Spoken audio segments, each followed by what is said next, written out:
Hi friends, welcome to this latest episode of the Nationalist View, and we have with us a very special guest, Colonel Miri.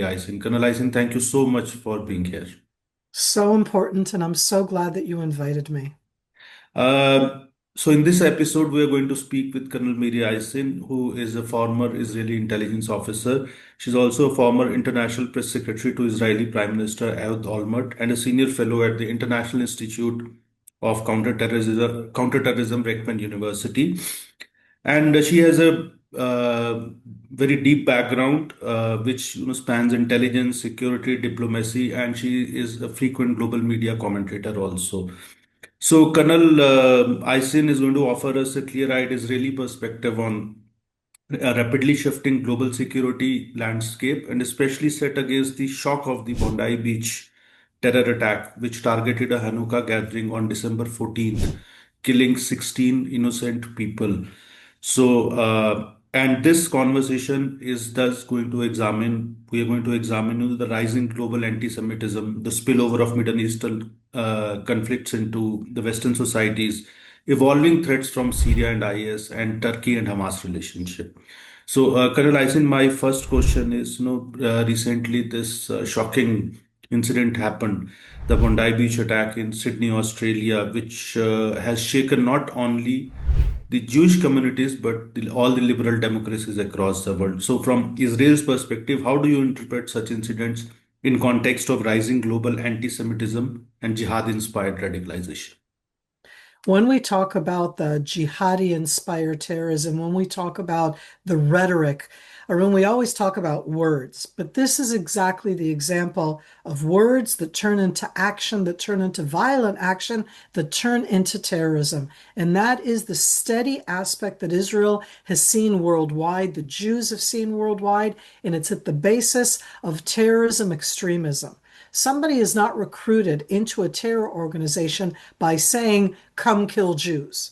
They're recruited in by belonging to some kind of a get together. It's about values, and I say the word values, of pulling people in. And once they're inside these different organizations, that's when the education to extremism, and especially to dehumanizing the other side, the ground zero of hate speech in the world is anti-Semitism. It's the oldest hate speech, and it's the one that has brought for the last 2,000 years, 1,500 years, 1,000 years. You can give the different examples how the speech, the rhetoric, turns into action, turns into extermination. And that's what we saw now at Bondi Beach. I'm very worried about the implications for this, not just in Australia where the writing was on the wall, but in places like Canada, in places like Europe. In Europe, it's always been there, and because of that, they give more protection to Jewish sites. So it's a very, very sad commentary on what rhetoric, words, bring about to extremism, that bring about terror actions. And that's exactly what happened at Bondi Beach. So, is it a spillover of the Middle Eastern conflict?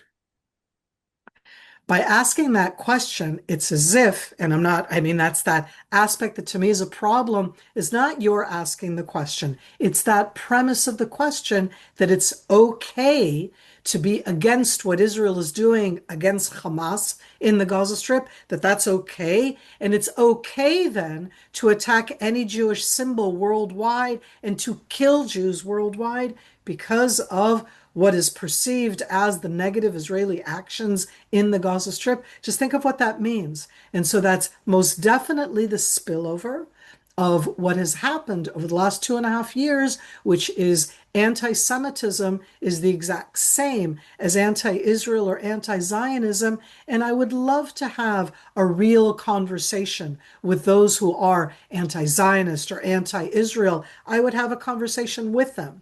But what we're seeing worldwide, as I said, anti-Semitism is the ground zero, meaning everything is about the Jews. Israel is Jewish. If you just erase Israel, if you just erase the Jews, everything is fixed in the world.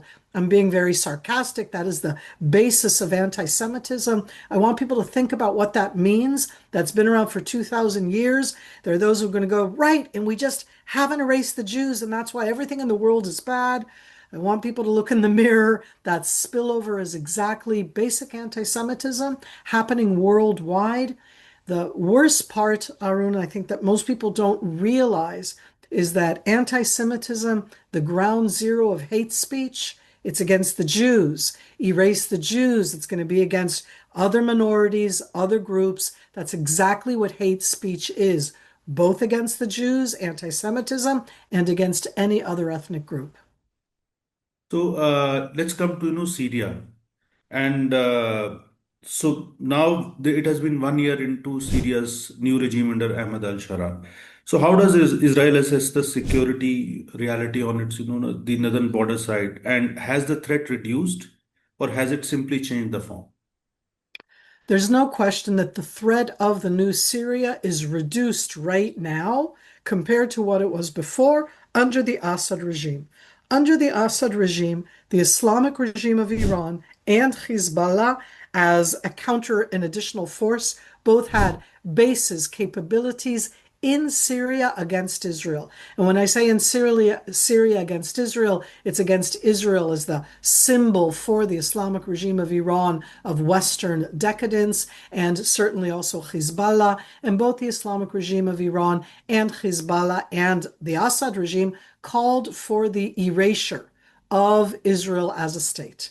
The new regime does not do that. And if I say again, words matter, in words, this new regime under Ahmed al-Shara, its words are very different. They call Israel Israel. They don't call us the Zionist entity. They absolutely view Israeli actions that are what we would call preemptive, protective security actions against what Ahmed Shara's people stood for until they took over. So on the one hand, it's absolutely not the same, and that's less threats. But the second aspect is not just who is Ahmed al-Shara, that his nom de guerre, the name that he used, that he chose when he joined al-Qaeda, established al-Qaeda in Syria, established a series of al-Qaeda affiliated organizations in Syria. Al-Qaeda is not good news, not for Israel, not for the world. And the question is, in Syria, that he is now the president of, his minister of defense was his second-hand man in al-Qaeda, looking very Osama bin Laden-ish, meaning they look very similar. They have changed. But what about all of the people below that? And we have seen in Syria, I'm going to use the Jewish word of pogrom, and I'm going to say ethnic cleansing of the Alawites. And again, it's not about the Alawites being the good guys. That's Assad's ethnic group. But when you take over and you've expelled the bad dictator and you are arresting the bad dictator's horrible men, you don't go ethnic cleansing into the women, children, as was done. Second ethnic minority that's being attacked are the Druze. Again, they were part of the former regime. They absolutely supported the Assad regime. But this new regime is going out against them. For Israel, it's a security concern that those same people that are going against the Druze in Syria, against the Alawites in Syria, are going to continue to view Israel as what we were talking about before in the anti-Semitic, anti-Zionist terms, that the existence of Israel is the problem of the world and they want to destroy us. So Israel has been taking clear-cut steps to prevent their being able to attack us. This isn't about changing the regime. This is making sure that they don't have capabilities to be able to come against Israel. So do you see first this Bondi Beach attack, in which we have seen that the perpetrators of this attack, so they were closely linked to the ISIS. So these are the initial reports which have come in. And we have also reports that ISI is probably regrouping, and there is a rise of ISIS. Correct me if I am wrong, ISIS operatives or functionaries in the Shara regime also. And then we have seen, Hezbollah also, regrouping, and Israel, taking preventive action also in Lebanon. So how do you see this, overall in the Middle Eastern context, that how these forces, and also in the larger global security matrix context, that do you see a pattern of regrouping of the Islamist forces?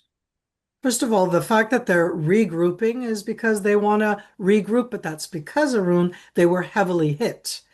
The Islamic State was heavily hit a decade ago.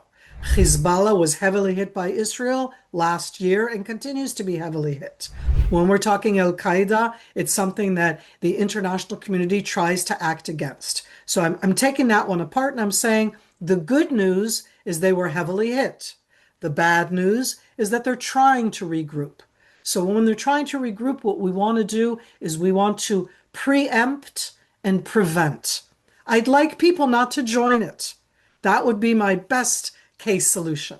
So here, if the new Syrian regime under Ahmed Ashara is a viable alternative that is not the Islamic State, that is not the extremities of Hezbollah that's Shiite, or Al-Qaeda that's Sunni, or the Islamic State that's Sunni, because there's different aspects here within that Muslim world, maybe it will be something that young men will join and feel proud of, and it won't be about destroying the rest of the world. It will be about rebuilding a Syria that they can be proud of. It doesn't have to be the way I would build Syria or India would build Syria. It has to be the Syrian way that they would build it. But maybe it won't be about destroying the rest of the world. That's a good alternative. So when I say that they're regrouping, my challenge is, where do they get their arms? Why are young men still coming into them? Why does it still inspire these young people to join them? And who is supporting them? And here I'm looking at outside actors who bring in weapons, who bring in ideology, who export that ideology. These are actors, the stakeholders, both in the Middle East and around it, who we need to be wary of.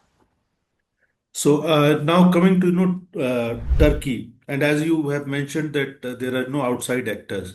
So Turkey, there are growing allegations of Turkey facilitating Hamas financially and logistically, and of course it is also now said to be a hub of Muslim Brotherhood, which is the fountainhead of one of the fountainheads of Islamic terrorism. So how concerned is Israel about Ankara's role, and what are the implications for NATO and regional geopolitics? Israel and India have a very strong, important relationship, both a diplomatic one and a security one, looking at different threats and also looking at shared ideas and shared geopolitics. Turkey still has, on paper, diplomatic ties with Israel. And I say, how can you have diplomatic ties with Israel when Erdogan, the president of Turkey, used to be prime minister, became president, president for life, when Erdogan, as the president of Turkey, openly calls for anti-Zionist, anti-Semitic cries. Now, on the one hand, he says two-state resolution, that would be Israel and Palestine, and India recognizes Palestine as well. And on the other hand, he calls us the worst country on earth and repeats all of those horrific anti-Semitic memes that I spoke about at the beginning of our conversation. So here we are, okay? Turkey is a destabilizer under Erdogan. I'm going to ask a question. Are all Turks the same as Erdogan? Erdogan's political party is a Turkish version of Muslim Brotherhood. Erdogan, for 20 years, not just for the last 2 years, has been a strong supporter of Hamas in the Palestinian arena. Hamas is a Palestinian version of Muslim Brotherhood. Hamas has always had both a location and a back. There are Hamas operatives, main ones, who are in Turkey right now. And I go back to what I said, and yet they seem to have as if diplomatic ties with Israel. But Turkey is even more complicated. There are United States bases there. Turkey is a full member of NATO. So when we talk about Turkey, Turkey also, and I encourage people to go look at a map. Turkey has a very long border with Syria. And in this case, I would even, and I say this to people get an idea, just like India shares a very long border with Pakistan and a very long border with Bangladesh, Turkey shares a very long border with Syria, meaning everything that happens in Syria immediately impacts in Turkey. Turkey is hosting over 3 million Syrians, refugees who left Syria because of the civil war. So when we talk about Turkey in this arena, they are a very important stakeholder. They have a lot of their own interests because they share a border and they host a lot of refugees. They are also very much in the ideology of Muslim Brotherhood. So, are they a future threat? I am going to say that they are a potential threat, but all of these issues existed before Erdogan, even with Erdogan. Arun, I'll share, you mentioned before that I was the Prime Minister's international media advisor under Prime Minister Olmert. Miri, was with Prime Minister Olmert in Ankara, hosted by President, at the time still Prime Minister Erdogan, in 2006 at the then Prime Minister Palace. And so you can have diplomatic ties when you're still Muslim Brotherhood, when you still share that border. It isn't automatic that it has to be this very horrific rhetoric and actions. So that I still hope that it can change, but I absolutely see the threat that's still there. Thank you, Colonel Ison, for taking time out from your busy schedule. And it's always a pleasure and a privilege and an honor to have you on our show, and the way you share your perspective and deep insights. And thank you once again for being here. And we hope to host you back soon again. Thank you. Thank you so much.